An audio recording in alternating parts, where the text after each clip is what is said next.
ರಾಜ್ಯದಲ್ಲಿ ಅಧಿಕಾರ ಹಂಚಿಕೆ ಫೈಟ್ ವಿಚಾರ ಸಂಬಂಧ ಬಿಜೆಪಿಯವರು ಗಿಳಿಶಾಸ್ತ್ರ ಕೇಳಲಿ ಎಂದಿದ್ದ ಡಿಸಿಎಂ ಡಿಕೆ ಶಿವಕುಮಾರ್ ಹೇಳಿಕೆಗೆ ಮಂಡ್ಯದಲ್ಲಿ ಬಿಜೆಪಿ ಕಾರ್ಯಕರ್ತರು ಗಿಳಿಶಾಸ್ತ್ರ ಕೇಳುವ ಮೂಲಕವೇ ವ್ಯಂಗ್ಯವಾಡಿದ್ದಾರೆ.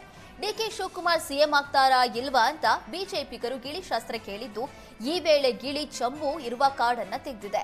ಹೀಗಾಗಿ ಡಿಕೆ ಶಿವಕುಮಾರ್ ಸಿಎಂ ಆಗಲ್ಲ, ಅವರ ಕೈಗೆ ಚಂಬು ಅಂತ ಬಿಜೆಪಿಗರು ವ್ಯಂಗ್ಯವಾಡಿದ್ದಾರೆ.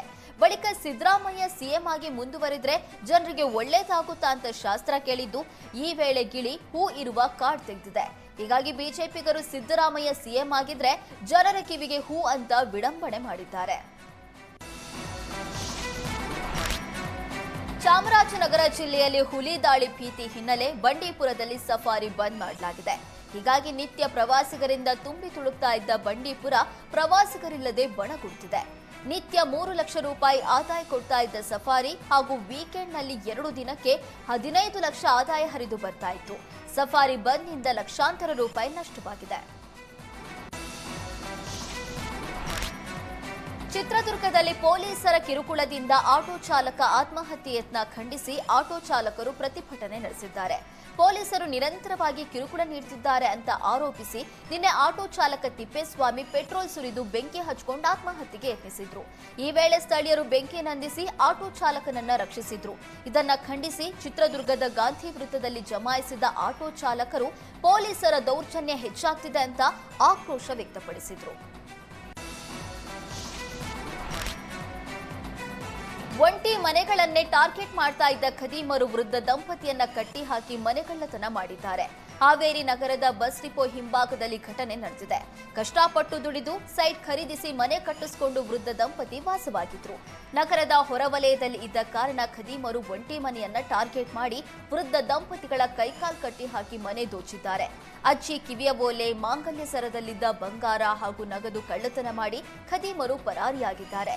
ಈ ಸಂಬಂಧ ಹಾವೇರಿ ನಗರ ಪೊಲೀಸ್ ಠಾಣೆಯಲ್ಲಿ ಪ್ರಕರಣ ದಾಖಲಾಗಿದೆ. ಅನುಮಾನಾಸ್ಪದ ರೀತಿಯಲ್ಲಿ ಬಾವಿಯಲ್ಲಿ ವಿದ್ಯಾರ್ಥಿ ಮೃತದೇಹ ಪತ್ತೆಯಾಗಿದೆ. ಕೆಆರ್ಪೇಟೆ ತಾಲೂಕಿನ ದೊಡ್ಡ ಸೋಮನಹಳ್ಳಿ ಗ್ರಾಮದಲ್ಲಿ ಚಿಕ್ಕಮಗಳೂರು ಮೂಲದ ಕರಣ್ ಮೃತದೇಹ ಸಿಕ್ಕಿದ್ದು, ಬಾವಿ ಬಳಿ ಬೈಕ್ ಹಾಗೂ ಮೊಬೈಲ್ ಕೂಡ ಪತ್ತೆಯಾಗಿದೆ. ಶ್ರವಣಬೆಳಗೊಳದ ಇಂಜಿನಿಯರಿಂಗ್ ಕಾಲೇಜಿನಲ್ಲಿ ವ್ಯಾಸಂಗ ಮಾಡ್ತಾ ಇದ್ದ ಕರಣ್ ಮಂಡ್ಯ ಜಿಲ್ಲೆಯಲ್ಲಿ ಸಾವನ್ನಪ್ಪಿರೋದು ಕೊಲೆಯೋ ಆತ್ಮಹತ್ಯೆಯೋ ಅನ್ನುವ ಅನುಮಾನಕ್ಕೆ ಕಾರಣವಾಗಿದೆ.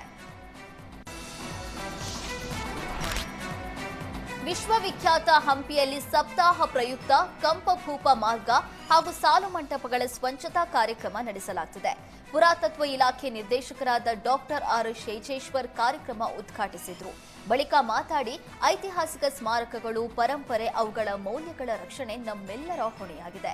ಮುಂದಿನ ಪೀಳಿಗೆಗೆ ಉಳಿಸೋದಕ್ಕೆ ಇಂದಿನ ಯುವ ಜನತೆ ಜಾಗೃತರಾಗಬೇಕಿದೆ. ವಿಶ್ವ ಪರಂಪರೆ ಸಪ್ತಾಹ ಆಚರಣೆಯ ಉದ್ದೇಶ ಶಾಲಾ ಕಾಲೇಜು ವಿದ್ಯಾರ್ಥಿಗಳಿಗೆ ಐತಿಹಾಸಿಕ ಮಹತ್ವವಾದ ಸ್ಮಾರಕಗಳು, ಪರಂಪರೆ, ಮೌಲ್ಯಗಳ ರಕ್ಷಣೆಯ ಬಗ್ಗೆ ಅರಿವು ಮೂಡಿಸುವುದಾಗಿದೆ. ಭವಿಷ್ಯದ ಪೀಳಿಗೆಯು ಹಿಂದಿನ ಇತಿಹಾಸ ತಿಳಿಯೋದಕ್ಕೆ ಸ್ಮಾರಕಗಳು ಅವಶ್ಯಕವಾಗಿದೆ. ಸರ್ಕಾರಗಳು ಐತಿಹಾಸಿಕ ಸ್ಮಾರಕಗಳ ಸಂರಕ್ಷಣೆಗೆ ಹೆಚ್ಚಿನ ಆದ್ಯತೆ ನೀಡಿವೆ. ಸರ್ಕಾರದ ಜೊತೆಗೆ ಸಾರ್ವಜನಿಕರು ಕೂಡ ಕೈ ಜೋಡಿಸಬೇಕಿದೆ. ಐತಿಹಾಸಿಕ ಪ್ರವಾಸಿ ತಾಣಗಳಲ್ಲಿ ಸ್ವಚ್ಛತೆಗೆ ಹೆಚ್ಚಿನ ಆದ್ಯತೆ ನೀಡಬೇಕು.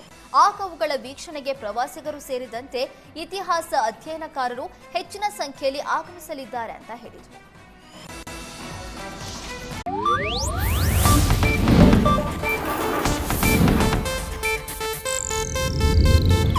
ಇದು ಏಷ್ಯಾನೆಟ್ ನ್ಯೂಸ್ ನೆಟ್ವರ್ಕ್ ಪ್ರಸ್ತುತಿ.